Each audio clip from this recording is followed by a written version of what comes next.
Yo les Pikachu, j'espère que vous allez bien et que vous êtes prêts pour une nouvelle vidéo de ce calendrier de l'Avent. Aujourd'hui, vidéo détente, on va passer en revue 7 achats que je regrette fortement. Ce genre de vidéo pullule sur YouTube, mais je me suis dit, pourquoi pas moi aussi en faire une. Avant de commencer, je vais déjà tous vous demander de mettre un maximum de pouces bleus.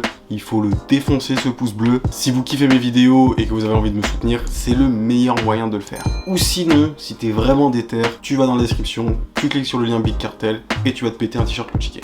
Il y a un petit cadeau dans le colis. J'espère que vous êtes prêts, on est parti pour la vidéo. Dans le délire, wow, je suis vénère, je mélange les fénères, wow. Le fit il est fêlé, la police a mis ma drogue sous scellé.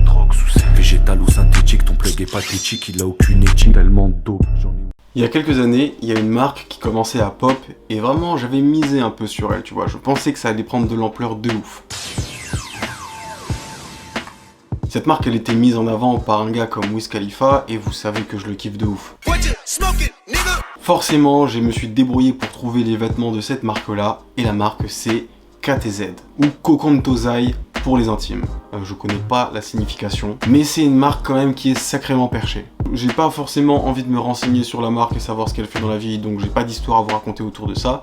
Juste que c'était vendu dans une boutique à Paris, et ils avaient même une boutique à Paris, ouais, ils avaient une boutique à Paris, mais la marque est londonienne. Et bref, je suis allé dans cette boutique là une fois, et j'avais vu, ça ressemble vraiment déjà à une petite cave, un peu une petite grotte, et vraiment ça ressemble à un showroom quoi, t'as des cintres et les vêtements sont empilés comme ça. Et bref, je m'étais pété cette espèce de tunique d'Indien que vous voyez apparaître à l'écran, et franchement, sur le coup j'étais là en mode ouais vas-y ça va être stylé, c'est un nouveau flow et tout, un truc un peu différent, tout ça.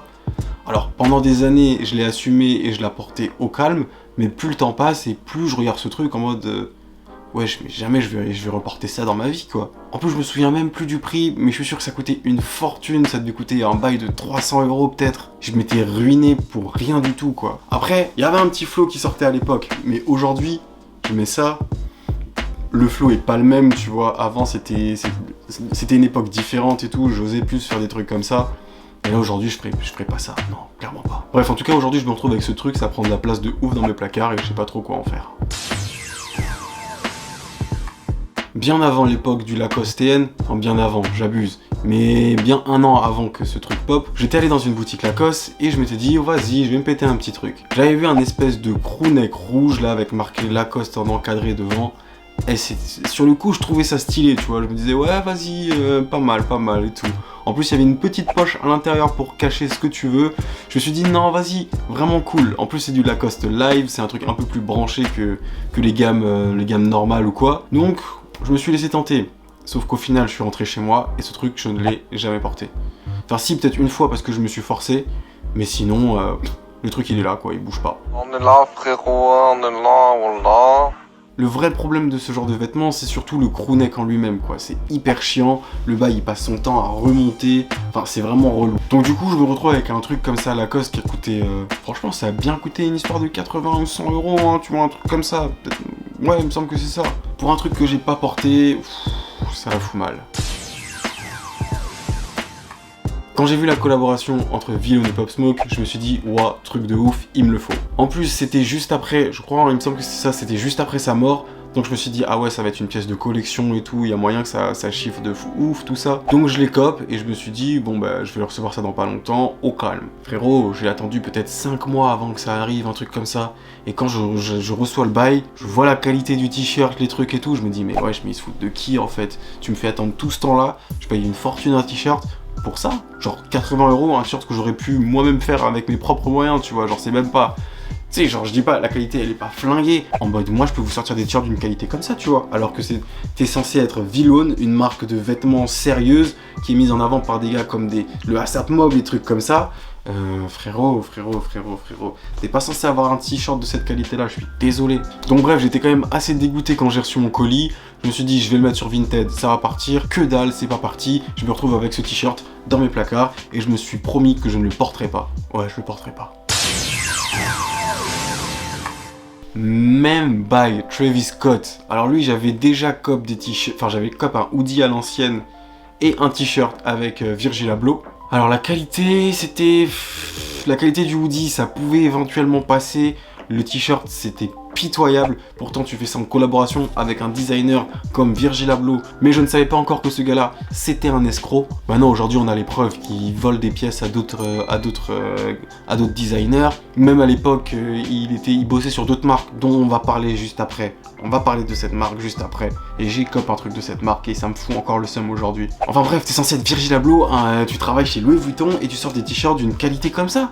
Frérot, même moi je fais mieux que toi, même moi. D'ailleurs, le t-shirt, lien dans la description, tu connais. Bref, c'est pas normal. Non, c'est pas normal, c'est pas normal. Et donc là, c'est même pas le t-shirt dont je voulais vous parler. C'est même pas ça l'achat regret, parce que le t-shirt avec Virgil Abloh, je l'ai rock de fou, je l'ai rentabilisé. Le t-shirt que j'ai pas rentabilisé, enfin si, que j'ai rentabilisé quand même, parce que je l'ai revendu 100 balles, c'est le t-shirt Look Mom I Can Fly. Alors ça, grosse galère, pareil, hein, c'est arrivé 6 mois après.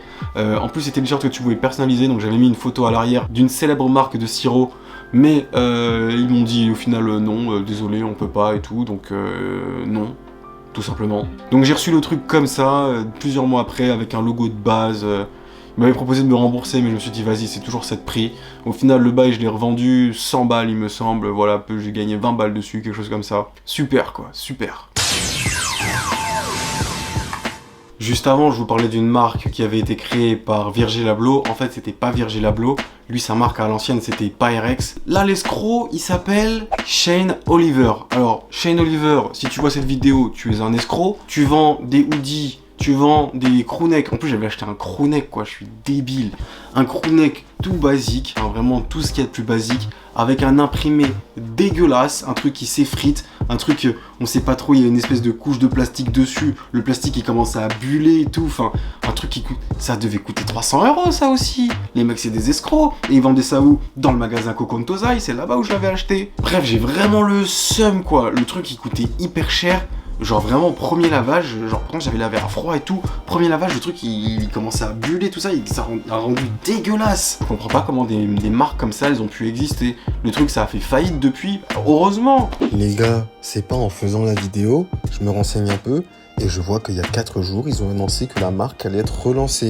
C'est incroyable wesh. Frère, Wood by Hair, HBA, des grands escrocs, c'est comme Pyrex. Pyrex de Virgil Abloh, des grands escrocs. J'essaierai de vous retrouver le crewneck exact que j'avais, mais c'était en plus le visuel il était pas foufou. On voyait un espèce de bébé blond dessus, mais on voyait sa tête en gros, enfin un truc chelou, je sais même pas pourquoi j'ai acheté ça à l'époque, enfin bref, vraiment achat regret quoi.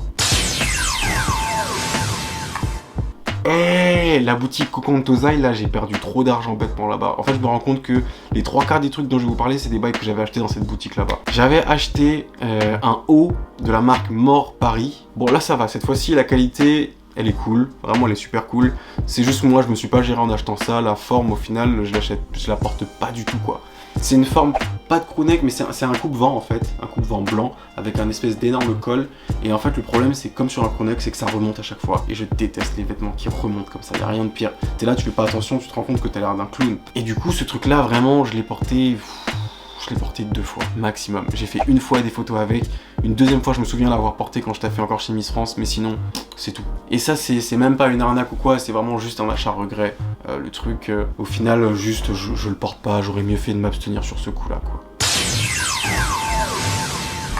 Je vous vois déjà, bande de rageux, en train de mettre dans les commentaires. Mais tu regrettes rien de tout ce que t'as acheté chez Suprême? Eh bah si, je regrette un seul truc, avec tous les escabeaux, les chaises à des prix exorbitants que j'ai pu acheter, il y a un seul truc que je regrette, c'est la couverture The North Face. Genre vraiment, je sais pas pourquoi j'ai acheté ça, je me suis dit ouais vas-y, ça va être cool. En vrai, je pourrais l'utiliser pour la mettre sur mon canapé, mais genre j'avais fait ça une fois, je me souviens il y avait Furtif qui était passé, il a fait tomber sa fraise sur la couverture, donc ça l'a un peu abîmé. Bon pas de ouf tu vois, un tout petit peu, mais genre avoir un truc comme ça, et risquer de se le faire abîmer en le mettant sous les fesses des gens quand ils viennent s'asseoir chez moi, franchement ça vaut pas le coup. Donc vraiment j'ai jamais trouvé d'utilité à ce bail là, mais il est là, il est posé comme ça en décor. J'ai un espèce de boudin parce que c'est venu dans une espèce de pochette noire, donc j'ai un boudin là posé avec marqué Supreme The North Face. Super, vraiment super. Je sais pas pourquoi j'ai acheté ça, c'était sous le coup, l'émotion, tout ça, je me suis dit go, mais au final j'aurais mieux fait encore une fois de m'abstenir.